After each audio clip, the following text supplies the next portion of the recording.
Asdiqa, salam alaikum, bonjour ou bonsoir les amis. J'espère que vous allez bien partout où vous vous trouvez. En tout cas, c'est ce que je vous souhaite. Et pour le meilleur de toutes les circonstances et de toutes les situations, bien entendu. Bienvenue sur votre chaîne Bled de Magharibia, qui attend comme toujours vos encouragements, qui nous font beaucoup de bien et dont nous avons bien besoin. Un merci tout particulier pour vos gentils commentaires, pour vos précieux conseils, ainsi que pour vos compliments. Mais n'oubliez pas de vous abonner, tout simplement, pour rester très informé, tout en restant branché avec votre chaîne. الأصدقاء نتمنى تكونوا بخير وعلى خير أينما كنتم. أهلا وسهلا بكم ومرحبا بكم في قناتكم.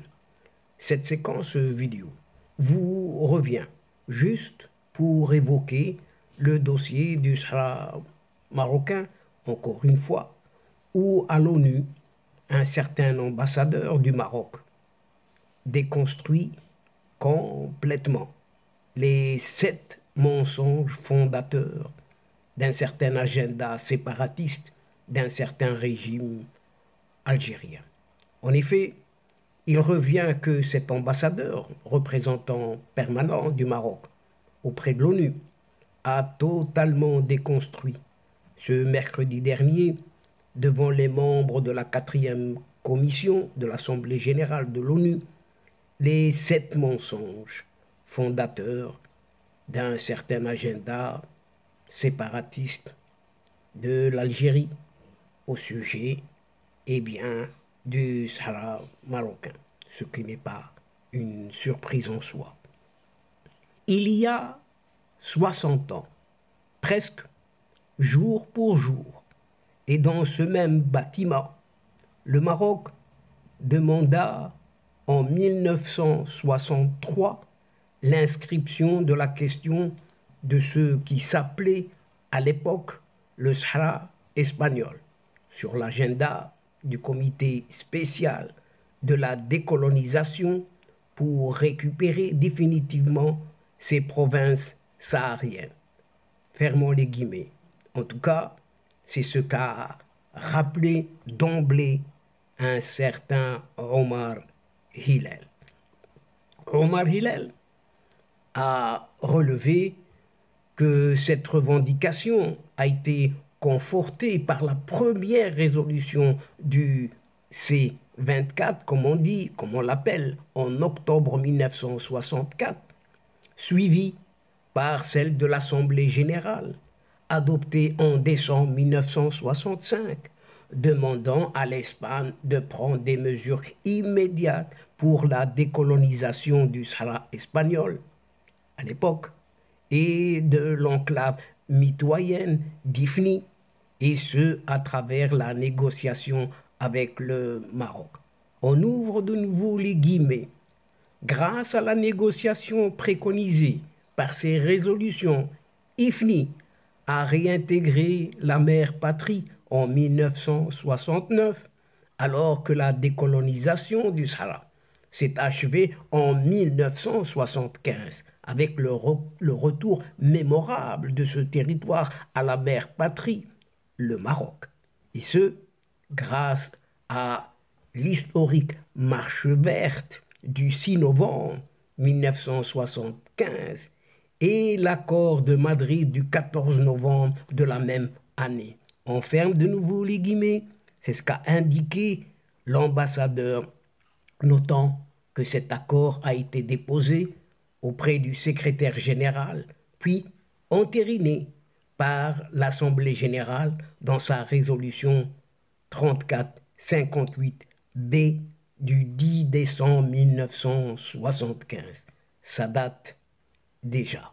Omar Hillel a fait observer que l'histoire onusienne du Sahara marocain aurait pu s'arrêter là, mais c'était sans compter sans l'adversité de l'Algérie qui a créé, hébergé, armé et financé le groupe séparatiste armé Polisario, affirmant que dans sa promotion internationale de son proxy, ce pays voisin a excellé dans ce que le philosophe grec Socrate qualifiait 25 siècles auparavant de mythe fondateur de la posture. L'ambassadeur marocain a par la suite abordé les 7 mensonges fondateurs de l'agenda séparatiste de l'Algérie au Sahara marocain, ainsi que l'avalanche de falsification de l'histoire avec un grand H et le flot de distorsion du droit international ressassé par le représentant de cette Algérie dans son discours devant la commission de l'Assemblée générale à l'ONU. Concernant tout d'abord le premier mensonge, selon lequel cette Algérie défend mordicus le droit à l'autodétermination, le diplomate marocain a souligné que ce principe n'est qu'un paravent dont ce pays se sert pour accomplir ses visées hégémoniques. On ouvre encore une fois le guillemet. L'Algérie instrumentalise ce principe exclusivement pour le Sahara marocain.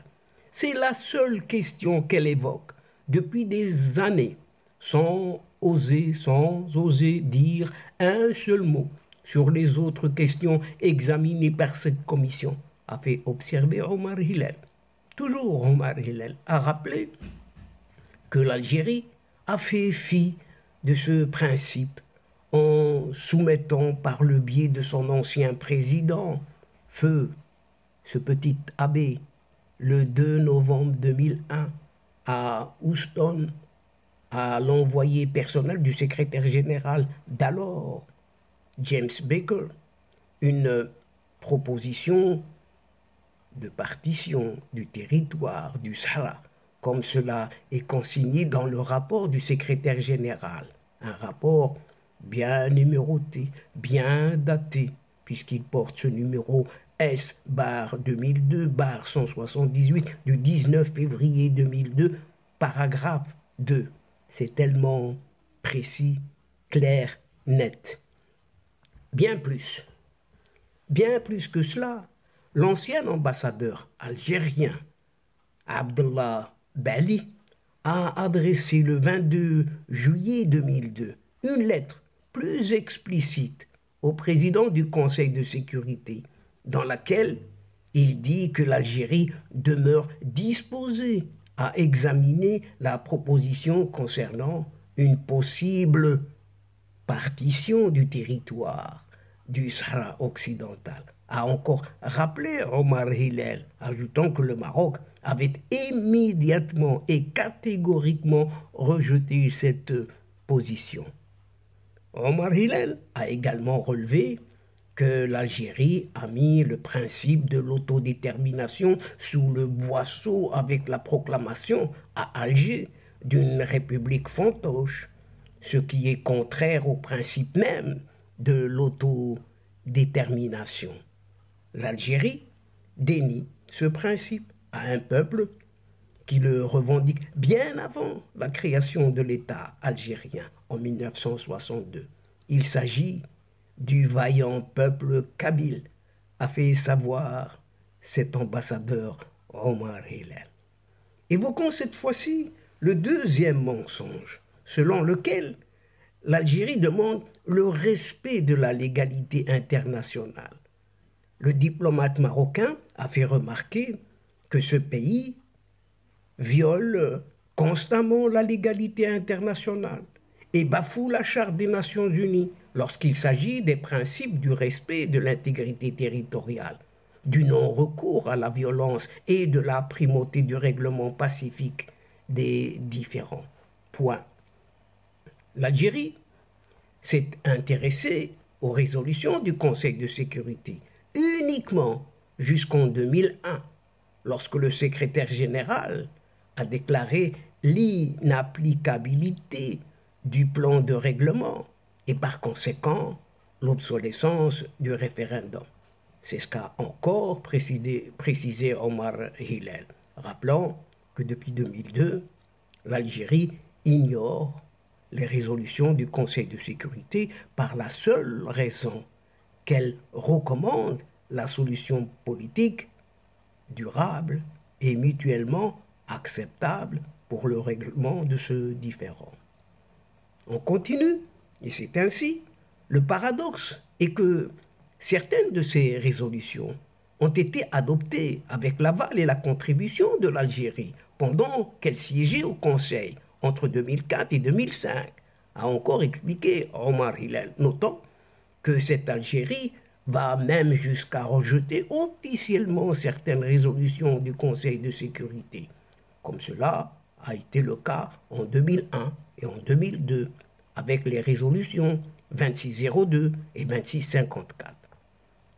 Omar Hillel a en outre estimé que le refus de l'Algérie de retourner aux tables rondes est une violation flagrante des résolutions du Conseil de sécurité, du droit international et de la légalité onusienne, ajoutant que l'Algérie viole le droit international en déléguant sa souveraineté sur une partie de son territoire, à savoir les camps de Tindouf. Les camps de Tindouf, ce territoire occupé par ce même régime algérien. Et il est occupé même par un groupe armé séparatiste, le Polisario, pour ne pas le nommer, ce qui a été dénoncé par le Comité des droits de l'homme et le groupe de travail sur les détentions arbitraires. C'est ce qu'a dit tout simplement Omar Hillel. Pour ce qui est cette fois-ci du troisième mensonge, ressassé par la diplomatie algérienne, ici et là, et qui décrit l'Algérie comme simple observateur, mensonge sur le dossier du Sahara. L'ambassadeur a signalé que malgré ces dénégations, l'Algérie est la partie principale et prenante à ce différend régional depuis son déclenchement. Elle avait revendiqué ce statut dans la lettre officielle de son ancien ambassadeur à l'ONU, au secrétaire général de l'ONU, le 19 novembre 1975, lorsqu'il a indiqué, outre l'Espagne, en tant que puissance administrante, les parties concernées et intéressées dans l'affaire du Sahara occidental sont l'Algérie, le Maroc et la Mauritanie. Rien que ces trois pays, relevant que l'Algérie se présente avant même le Maroc. Omar Hillel a constaté que ce document officiel ne fit aucune référence au Polisario, alors que l'Algérie l'hébergeait déjà sur son territoire. Quoique, on dit son territoire qui lui a été octroyé, la partie de Tindouf. C'est de ça qu'il s'agit. L'Algérie a habitué les Nations Unies à réagir à toutes les propositions du secrétaire général et ses envoyés personnels.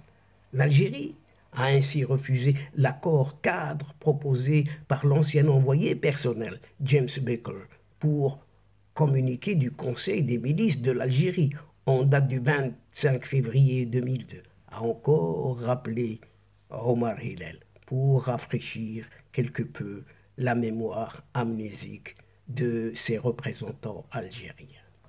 L'ambassadeur représentant permanent du Maroc à l'ONU a de même indiqué que l'Algérie prend des mesures de rétorsion économique contre tout pays soutenant l'initiative marocaine d'autonomie et proteste auprès des capitales de tous les États membres qui soutiennent le Maroc à la 4e commission. La résolution 2654, la toute dernière donc, qui a définitivement consacré les tables rondes comme cadre exclusif pour mener le processus politique onusien, reconnaît l'Algérie comme l'une des 4 parties prenantes devant y prendre part, et ce, dans le même format des 2 premières tables rondes de Genève. C'est ce qu'a poursuivi de dire le diplomate Omar Hillel. S'agissant du quatrième mensonge, fondateur de l'agenda séparatiste de l'Algérie, qui présente le Sahara comme soi-disant un territoire occupé, Omar Hillel a tout simplement signalé que l'Algérie méconnaît décidément le droit international et les résolutions du Conseil de sécurité. La notion d'occupation s'applique selon le règlement de la Haye de 1907 et la quatrième convention de Genève du 12 août 1949 au territoire d'un État déjà existant durant un conflit armé international, a rappelé Omar Hillel, notant que le Sahara n'a jamais été un État et il ne le sera jamais. C'est ce qui est dit. Et il a toujours fait partie intégrante, ce territoire du Sahara, du Maroc, depuis des siècles, en vertu des liens juridiques d'allégeance des populations au sultan marocain, tels que reconnus par la Cour internationale de justice dans son avis consultatif du 16 octobre 1975, a soutenu l'ambassadeur Omar Hillel, ajoutant même qu'aucun rapport du secrétaire général de l'ONU ni résolution du Conseil de sécurité ne qualifie le Maroc de puissance occupante. Abordons maintenant le cinquième mensonge algérien, selon lequel le référendum est la solution à ce différend régional. L'ambassadeur Omar Hillel a rappelé que ce prétendu référendum est mort et enterré, malgré les vaines tentatives de l'Algérie. On ne ressuscite pas les morts, a souligné Omar Hillel devant les membres de la quatrième commission de l'Assemblée générale de l'ONU. Le secrétaire général de l'ONU a, dans son rapport du 23 février 2000, paragraphe 32 pour être précis, conclu à l'inapplicabilité du plan de règlement et donc l'obsolescence du référendum. C'est ce qu'a indiqué toujours Omar Hillel, relevant que le Conseil de sécurité n'évoque à aucun moment le référendum dans aucune de ses 36 résolutions adoptées depuis 22 ans déjà. De même, l'Assemblée générale ne s'y réfère plus depuis presque 20 ans. C'est ce qu'a indiqué l'ambassadeur Omar Hillel. Précisons que la résolution algérienne, qui sera adoptée par la Commission au terme du débat, comme toutes celles qui l'ont précédée depuis près de 2 décennies, ne mentionne nullement le référendum. Résolution, bien entendu, émanant des Nations Unies.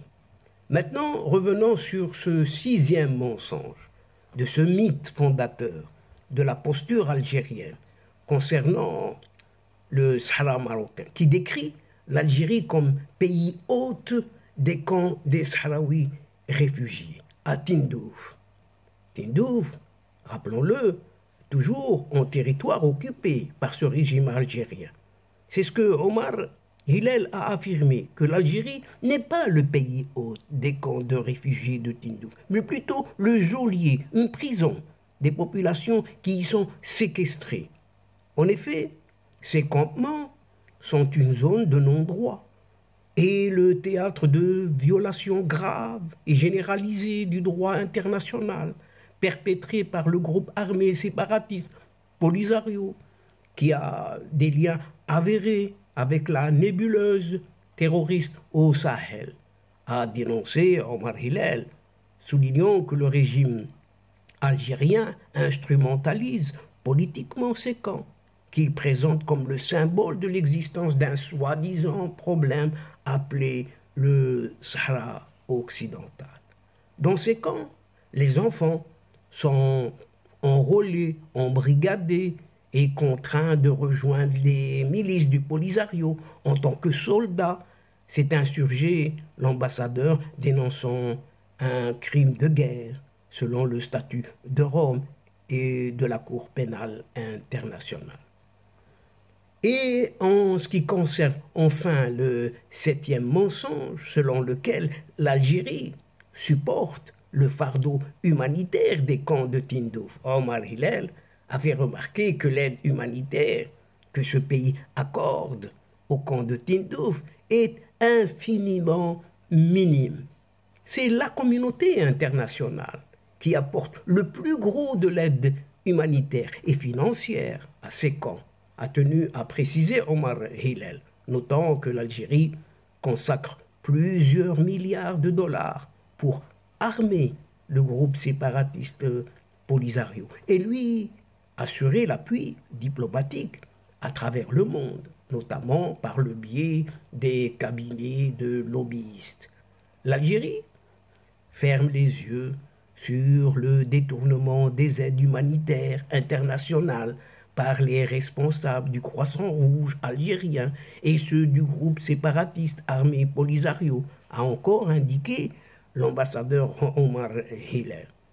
Et de conclure que tous ces détournements systématiques et à grande échelle ont été confirmés par l'Office européen de lutte antifraude, par le HCR, le Haut Commissariat aux réfugiés, et tout récemment par le PAM, ce programme alimentaire mondial, dans son rapport de janvier 2023 intitulé Evaluation of Algeria, WFP, Interim Country Strategic Plan 2019-2022. Et c'est là-dessus, chers amis, que se termine cette séquence et en vous disant à la prochaine fois, Inch'Allah, tout en vous retrouvant avec un immense plaisir et comme d'habitude. N'oubliez pas de vous faire abonner et de faire abonner vos proches, vos connaissances, vos amis et pourquoi pas les membres de votre famille pour tout simplement recevoir les dernières infos de votre chaîne tout en vous remerciant pour votre suivi, votre fidélité. Mais n'oubliez pas de partager, toujours partager là où vous êtes tout simplement. الأصدقاء وصلنا إلى نهاية هذه الحلقة وقبل موعد آخر للمرة القادمة إن شاء الله لا تنسوا الاشتراك لتصلكم الفيديوهات أخرى ونشكركم كثير الشكر على مشاركتكم للمتابعة.